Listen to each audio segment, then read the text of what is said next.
Hello, you're watching Eye on Africa. I'm James Creedon. These are the headlines from across the continent this evening. Tens of thousands have taken to the streets of Khartoum and other cities across Sudan. Protesters want the former ruling party in the country to be disbanded. We'll talk to our correspondent in the Sudanese capital. Police in northern Nigeria have freed some 150 students from an abusive religious school. It's the fourth such operation in a month, bringing the total released from Quranic schools in the country to more than 1,000. And in a bid to clamp down on smuggling, authorities in Nigeria have shut off trade with surrounding countries. We'll take a look at the consequences for the country's economy since that decision was made some 2 months ago. Thanks for watching France 24. Now, we'll start in Sudan, where tens of thousands demonstrated in Khartoum and other cities on Monday to call for the former ruling party to be dissolved and for ex-officials to be put on trial. Thousands gathered in Freedom Square, where the ousted President Omar al-Bashir held a large rally in his final months in power. Now, we can cross to Khartoum, where Naba Mohedin has been following the day's events for France 24. Good evening, Naba. What's the latest where you are? The latest is the protesters.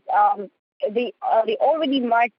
They went to mark the October 21st, 1964, ending the dictatorship of former President Aboud.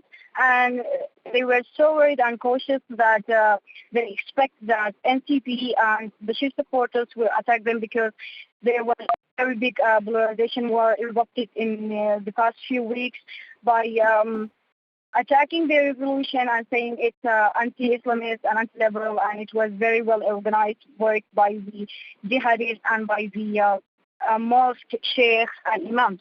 So luckily, the protesters marked the day very well, despite of the worries and the spread of the troops, different military and security and RSF troops in different strategic places in Sudan, in the capital, and also in some cities.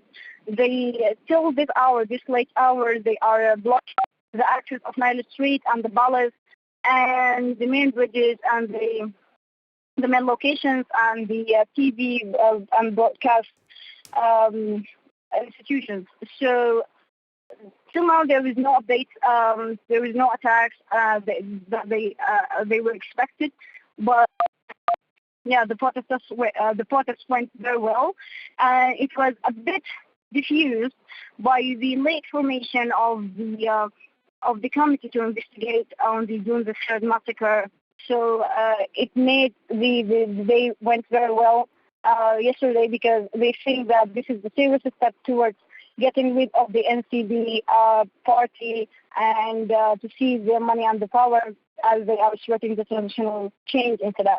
Okay, clearly still a lot of anger with the authorities despite concessions and Omar al-Bashir leaving power. But these protests at Naba come just as the new Prime Minister said he's going to set up a commission to investigate the dozens of deaths that took place at the hands of the authorities during the sit-in last June. Now, that was at the height of the protest movement.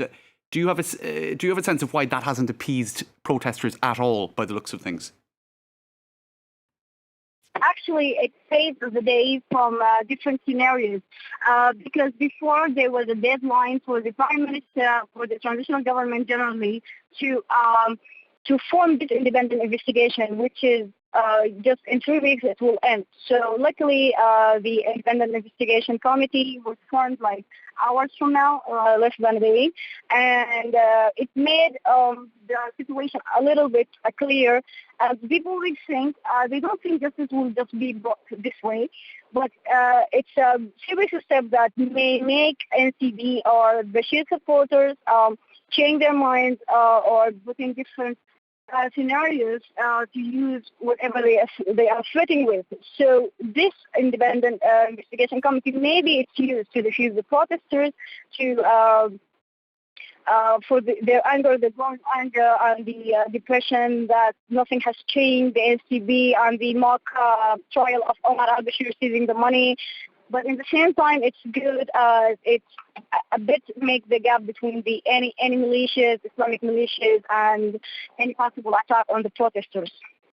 Okay, Naba Mohedin, thank you for that update from Khartoum. Now, police in Nigeria say they freed nearly 150 students from a Quranic school on Sunday. The establishment had subjected many of the students to abuse. This is the fourth such operation in a month at schools with a clearly abusive power structure. And the total released from religious schools in northern Nigeria is now over 1,000. Pierre Delrieux has this report. The students, some of them minors, had come to study the Quran. Instead, they were held captive, shackled and beaten. They chain you up with your legs and your hands and they beat you for a while and leave you in one corner for a while. So there's extreme punishment for talking about the conditions there. After their release, the students were taken to a nearby camp where police assessed their condition and contacted family members. Over the past 4 months, police in Nigeria have freed about 1,000 children and adults from 4 so-called Islamic schools, loosely regulated institutions where students were held in inhumane conditions. Unlike the other schools raided recently, at least 22 of the 147 captives released this weekend were young girls and women. They will tie you like this to a pole, tie you like this, sit you down, put fire with hierarchy, like hot fire, like about 7 blankets they used to cover you. The raids have put pressure on President Muhammadu Buhari to take action on Islamic schools called al-Majiris. An estimated 10 million children attend these establishments in Nigeria, which for centuries have trained religious scholars. Now, Russia is flexing its muscles in Africa in a bid to gain back influence lost on the continent after the collapse of the USSR. Vladimir Putin is hosting 43 African leaders this week for the first Russia-Africa summit. Egyptian President Abdel Fattah al-Sisi is the co-chair of the event this time round. Moscow hopes to host such summits every 3 years. Russia's trade with Africa has almost tripled since 2010. A severe drought in Zimbabwe is having dramatic consequences for people and wildlife alike. At least 55 elephants have starved to death in the past 2 months at the country's biggest national park. Adding to the complications, the park is severely overcrowded. It can handle 15,000 elephants, but currently has over 50,000. Animals have been strung in their search for food and water. The consequences can be dramatic, with crops being destroyed and in certain cases fatalities. There are reports of some 20 deaths this year alone as a result of animals straying from the park.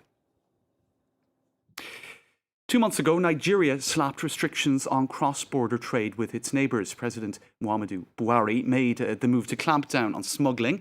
It affects goods traded with Benin, Cameroon, Chad and Niger. And Benin in particular is reeling from the consequences. It's also unclear if the controversial move has benefited Nigeria at all.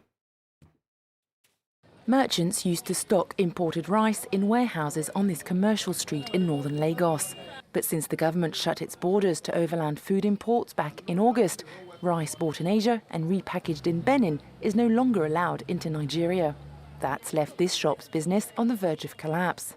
It's a big frustration because so many things now. The government has increased the VAT on some this thing. If you are borrowing money now, the lending rate has increased. But see, where you are making the money has dropped. It's really affecting everybody. For the Nigerian rice industry, though, the import ban's been a blessing. This factory in Abuja processes rice cultivated by a co-op of over 100 farmers. Over the last few weeks, it's been working overtime to package the grain and get it out to distributors. However, productivity is low and local supplies unlikely to be able to keep up with long-term demand. I'm not holding anything against the people of Benin. I'm just asking our neighboring countries and even us as a people to look inwards and try and take control of what we already have at home. I understand neighboring countries might be able to land rice cheaper and bring it in here. But in the long term, we've seen what happens on reliance on importation of goods from other continents. Despite Africa's biggest economy being heavily reliant on agriculture, Nigeria is also the world's second biggest importer of rice. Abuja's hoping to change that. Turning its back on foreign food imports is a bid to safeguard domestic production. To Madagascar next, where the electricity infrastructure in the country remains severely underdeveloped. Only 15% of the country's 26 million people have access to the grid. Now that sees the country ranked at 154 out of 190 when it comes to provision of electricity. The state power company is indebted to the tune of 400 million euros. In the meantime, though, locals are finding makeshift ways to light their homes. Let's take a look. Claudine and her family have been living in this makeshift tent for almost 6 months. Their home was one of 20 houses that burnt down in this neighbourhood of Madagascar's capital. The fire was caused by an electrical short circuit. The short circuit started on that house over there. As the house is made of dry wood, when the pole caught fire, the electrical wire spread the fire to our house, which is also made of wood. In Antananarivo, 60% of fires are triggered by short circuits. These technicians from Madagascar's water and electricity company, Girama, are here to replace an electricity pole. It's a rare sight. The vast majority of electrical installations are 100 years old, with illegal power tapping making the situation even more dangerous. People connect wherever they want without permission, and the transformers can't take the overload. An installation can only hold 3 amps, for example, and there are people doing welding, using hair appliances and other high-voltage devices. Cables from their homes can overheat and burn. But Girama itself has been accused of mismanagement for many years.